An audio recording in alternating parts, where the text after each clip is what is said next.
یہ یاد دلا دیا جائے کہ نماز عید کے طریقے میں ایک تو بہت ہی سمپل طریقہ ہے. عید کی نماز جو خواتین کے لیے بھی مستحب ہے، اور اگر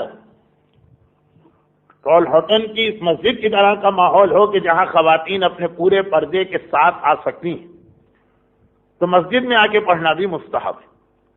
ورنہ کم سے کم فرادہ کی نیت سے گھر میں نماز عید پڑھی جائے. جمعے کی نماز فرادہ کی نیت سے نہیں ہو سکتی ہے، عید کی نماز فرادہ کی نیت سے ہو سکتی ہے. اور جو مسجد میں نہیں آ سکتا ہے یا ٹائم پر نہیں پہنچ پایا، اس کے لیے گھر میں یہ نماز پڑھنا مستحب. اور اس کا ایک بہت ہی شارٹ طریقہ بھی ہے.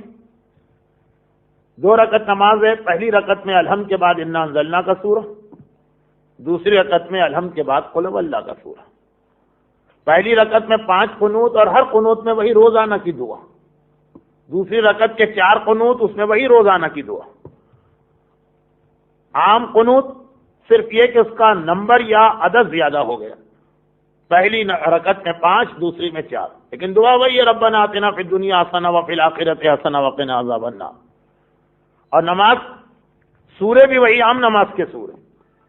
یہ ہے اس کا بالکل سمپل اور شارٹیسٹ طریقہ. لیکن زیادہ ثواب ہے کہ اگر قنوت کی ایک خاص دعا پڑھی جائے جو آپ میں سے ہر ایک کو یاد ہے.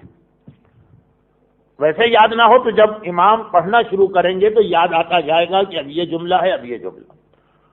اور پہلی رکعت میں سورہ والشمس وضحاہا، سورہ اعلیٰ اور سورہ غاشیہ، یہ 3 سورے ہیں. ان میں سے کوئی 2 سورے اس نماز میں پڑھنا چاہیے، یعنی ثواب.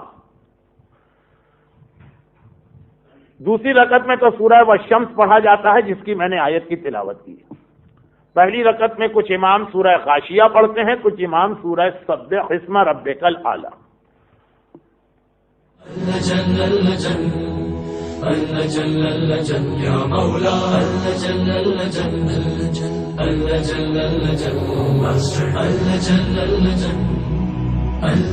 يا صاحب السماء